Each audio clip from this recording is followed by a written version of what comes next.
అన్న విషయాలన్నీ కూడా పెద్దలు కేసీఆర్ గారు వివరిస్తారు మనకు. దానికి ముందు ఒక మాట మనం మాట్లాడుకుందాం. ఈ మధ్యకాలంలో వాళ్ళకు మామూలు భాషలో చెప్తే అర్థం కాని మనుషులు అయినా వాళ్ళ భాష మనం ఉపయోగించవద్దు అని చెప్పి పెద్దలు కేసీఆర్ గారు చెప్తారు. కాబట్టి నేను వాళ్ళ ఆటవిక భాషకు పోవడం లేదు. కానీ కేసీఆర్ వచ్చి నల్లగొండకి ఏం చేసిండు అని చెప్పే వేదవాళ్ళకు నేను చెప్పే సమాధానం, మీరు పెంచి పోషించిపోయిన కరువును, మీరు పెంచిపోయిన ఆత్మహత్యలను, ఆకలి చావుల్ని కేవలం 6 ఏళ్లలోనే నిషేధించిండు కేసీఆర్. 50 సంవత్సరాలు మీరు పెంచి పోషించి 2.5 లక్షల మందిని బలి తీసుకున్న ఫ్లోరోసిస్ మహమ్మారిని 6 ఏళ్లలోనే తరిమి కొట్టిండు కేసీఆర్.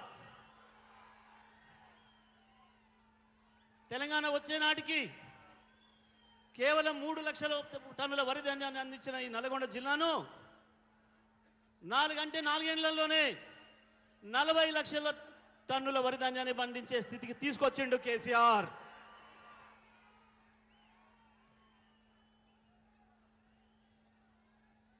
కొంతమంది చెత్తనాయాలు మాట్లాడుతున్నారు, కేసీఆర్ వచ్చినాక ఖరాబ్ అయింది, మేము వచ్చి మారుస్తాం.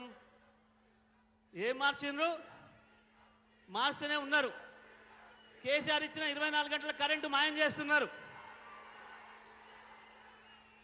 కేసీఆర్ ఉమ్మడి జిల్లాలో 10 లక్షల ఎకరాలకు ఇచ్చిన నీళ్లను మాయం చేసి ఇప్పటికే 6-7 లక్షల ఎకరాలకు తెచ్చిండు. కేసీఆర్ ఏం తెచ్చిండో ఒక్కసారి లెక్కలేసుకుంటే అర్థమవుతుంది. చూడాలనుంటే కనబడుతుంది, వినాలనుంటే వినబడుతుంది. కానీ మేము చూడం, మేము వినం, మేము అబద్ధాలే మాట్లాడతాం. హక్కుల గురించి కేసీఆర్ గారు మాట్లాడితే మేము ఊర కుక్కల్లాగా దాడి చేస్తాం అనే వెధవలకు అర్థం కాదు. అసలు తెలంగాణ ఆత్మ ఉంటే కదా అర్థమయ్యేది మీకు. ఒక్కనాడైనా తెలంగాణ ఉద్యమంలో ఎవడైనా పాల్గొంటే కదా అర్థమయ్యేది మీకు. 2 నెలలుగా నాగార్జున సాగర్ ప్రాజెక్టు అవతలోడికి చేతికి వెళ్ళిపోతే ఒక్కరోజు సోయలేదు, ఒక్కరోజు మాట్లాడలేదు.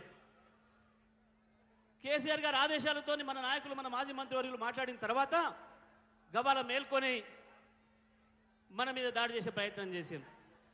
కేసీఆర్ గారు సభ పెడుతుండంటే వణుకుడు మొదలైంది, ఒక్కడొక్కడికి వణుకుడు మొదలైంది.